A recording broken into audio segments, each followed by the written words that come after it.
जय हिंद दोस्तों, आप सबको इंडिया में जान पर स्वागत है।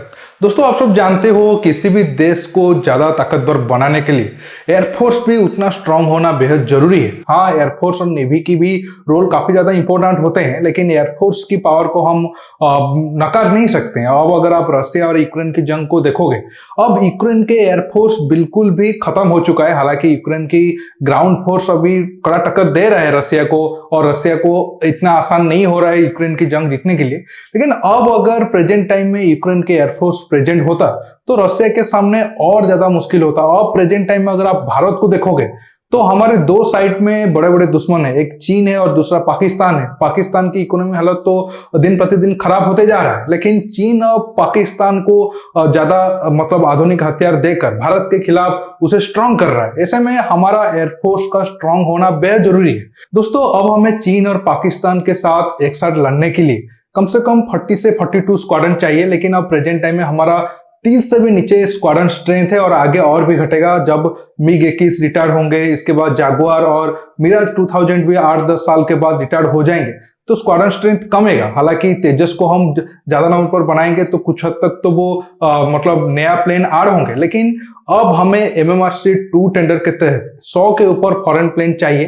लेकिन दुख की बात यह है, चलो ठीक है, अगर हम 2004 से 2014 की बात करें, उसी टाइम में हम राफेल डील करना चाहते थे लेकिन नहीं हो पाया। लेकिन अब अगर आप देखोगे 2014 के बाद 2023 हो गया है, 22 हो गया है, 8 साल में हम सिर्फ 36 फॉरेन प्लेन खरीदे।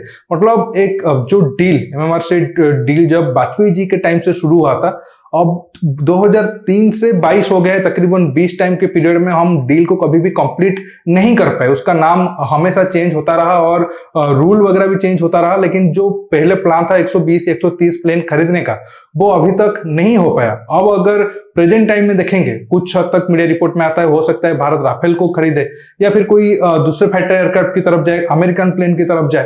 अब अगर हमें राफेल फाइटर एयरक्राफ्ट चाहिए तो 1-2 साल में अगर हम डील को क्लोज नहीं करेंगे तो भारत को शायद पहला राफेल मिलते मिलते 2030 हो जाएगा, और सारे प्लेन आते आते और 5-6 साल 2030 से लग जाएगा। क्योंकि फ्रांस अब पिछले 1-2 साल से और भी बाकी देशों से राफेल को लेकर डील किया है। अगर फ्रांस अपना प्रोडक्शन रेट को ज्यादा नहीं बढ़ाता है तो एग्जिस्टिंग प्रोडक्शन रेट में वो भारत को 3 साल के अंदर राफेल, जब से डील होगा 3 साल के अंदर राफेल जेट मतलब डिलीवरी करना शुरू कर देगा। वो काफी मुश्किल है। अब मैं F-15 की बात करने वाला हूं, क्योंकि आप सब जानते हो अब अगर ज्यादा कोई फाइटर एयरक्राफ्ट की चांस है वो राफेल का है या फिर उसके नीचे अमेरिकन फाइटर एयरक्राफ्ट का है। रशियन ओरिजिन के फाइटर एयरक्राफ्ट की तरफ तो हम जाएंगे नहीं। तो बड़ा सवाल ये है, क्या भारत F-15EX को खरीद सकता है राफेल के बदले, या फिर बाकी जो 4-5 यूरो फाइटर से लेकर और 3-4 फाइटर एयरक्राफ्ट है उनके बदले, ताकि हम चीन की एयरफोर्स या फिर पाकिस्तान के एयरफोर्स को मात दे पाए। चलो, पाकिस्तान के एयरफोर्स में तो कोई अभी ज्यादा एडवांस फाइटर एयरक्राफ्ट बचे नहीं है, तो क्या चीन के J-16 जो F-15 की कैटेगरी में आते हैं, हेवी वेट फाइटर एयरक्राफ्ट की कैटेगरी में आते हैं, तो उन जैसे चीन के जैसे फाइटर एयरक्राफ्ट को मात देने के लिए क्या हम F-15EX को खरीद सकते हैं? जानने के लिए दोस्तों आप आखिर तक की वीडियो को देखते रहिए और ज्यादा से ज्यादा लाइक शेयर करना बिल्कुल मत भूलिए।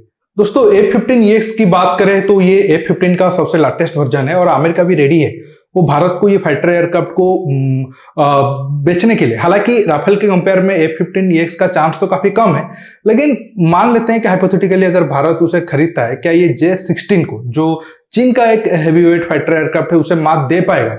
अगर आप देखोगे F-15 वो अपनी लाइफ टाइम में पिछले 20-30 साल में तकरीबन 100 के ऊपर फाइटर एयरक्राफ्ट को मार गिरा चुका है। लेकिन F-15EX वो अभी नया बन रहा है, कभी भी जंग में इस्तेमाल नहीं हुआ है, लेकिन उसका पहला वर्जन अगर इतना सक्सेसफुल रहा तो इसमें कोई ज्यादा डाउट होगा नहीं, और इसमें बहुत सारे नया टेक्नोलॉजी ऐड किया जा रहा है। मैं अगर सही में देखा जाए, भारत इसे मतलब ये अच्छा फाइटर एयरक्राफ्ट तो है, लेकिन भारत इसे नहीं खरीदेगा क्योंकि बहुत सारे और भी रीजन है जो मैं आखिर पॉइंट में बात करूंगा। पहले जान लेते हैं F-15EX और J-16 में कौन ज्यादा बेहतर है। चीन जो बनाया है J-16 को, वो J-11 को मॉडिफाई करके बनाया है और J-11 सुखोई 27 की बेस पर बनाया है। तो J-16 चीन का एक तरीके से आप कह सकते हो रशिया की जो फाइटर एयरक्राफ्ट है उसे कॉपी करके या फिर उसे अपग्रेड करके बनाया हुआ फाइटर एयरक्राफ्ट है।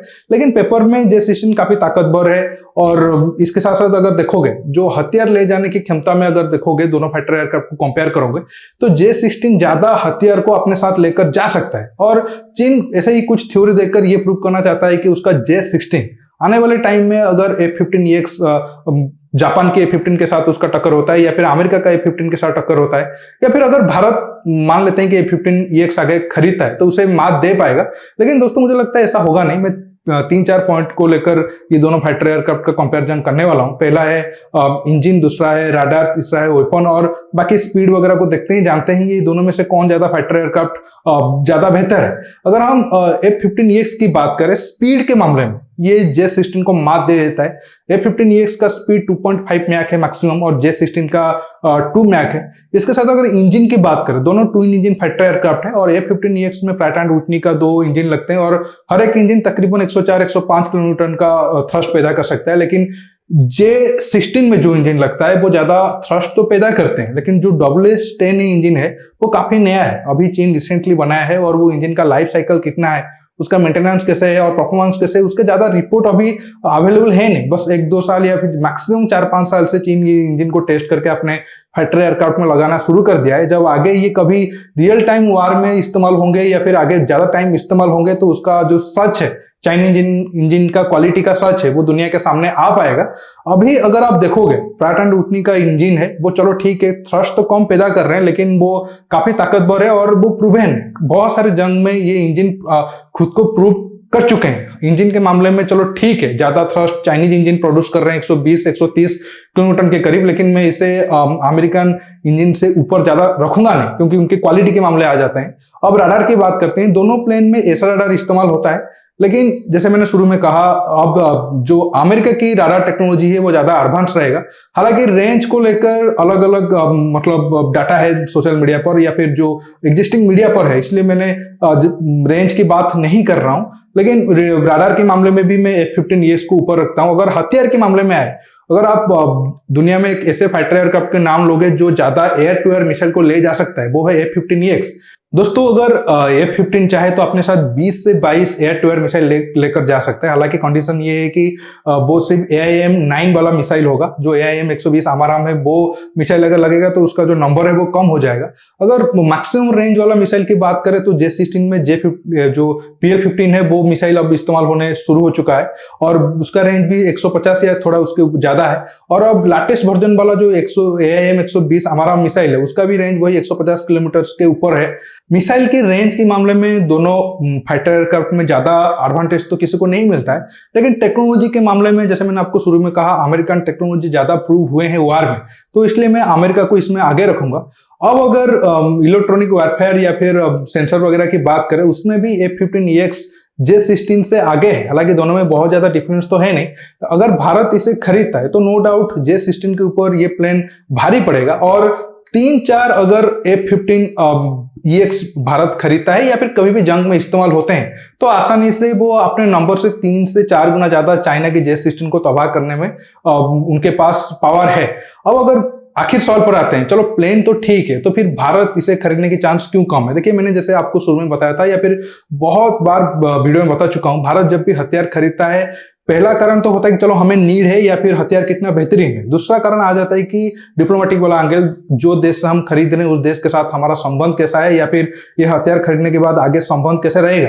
अब अगर देखोगे ठीक है, पिछले 10 साल से भारत भी अमेरिका से बिलियन डॉलर के हथियार खरीदा है, लेकिन अभी भी हम अमेरिका को ट्रस्ट ज्यादा नहीं कर सकते हैं, क्योंकि अमेरिका का एक बैड क्वालिटी ये है, वो जरूरत पड़ने पर अपने दोस्तों को भी पीछे छोड़ सकता है या फिर उन्हें भी तकलीफ पहुंचा सकता है। अगर आप टर्की का एग्जाम्पल ले लो या फिर बाकी देशों का एग्जाम्पल ले लो, जरूरत पड़ने पर वो उनके फाइटर एयरक्राफ्ट का जो मेंटेनेंस के लिए जो स्पेयर पार्ट वगैरह है उसे नहीं देता है, या फिर ब्लैकमेल करता है कि आप मेरे इस बात को मानो नहीं तो मैं ये नहीं करूंगा। तो इसी वजह से भारत कभी भी नहीं चाहेगा कि वो अमेरिका की तरफ जाए, इसलिए ज्यादा चांस राफेल का तो है। लेकिन आगे क्या होगा हम कुछ ज्यादा कह नहीं सकते हैं। अब रशिया यूक्रेन के जंग के बाद दुनिया बहुत ज्यादा बदल चुका है, तो मेरे हिसाब से भारत को चाहे जो भी फाइटर एयरक्राफ्ट खरीदे, यूरोफाइटर, टाइफून हो, राफेल हो या फिर F-15EX हो, तो जल्द से जल्द डील करना चाहिए। अगर डील में ज्यादा लेट होगा तो हमारे एयरफोर्स को एडवांस फाइटर एयरक्राफ्ट मिलने में देरी होगा और आखिर में मुश्किल हमारी देश ही आएगा। दोस्तों आज के टॉपिक में बस इतना ही। आप नीचे कमेंट बॉक्स में कमेंट करके बताइए क्या भारत को F-15EX लेना चाहिए या नहीं लेना चाहिए। दोस्तों रुकता हूं, बहुत जल्द और एक नया टॉपिक के साथ मिलूंगा। नमस्कार, जय हिंद।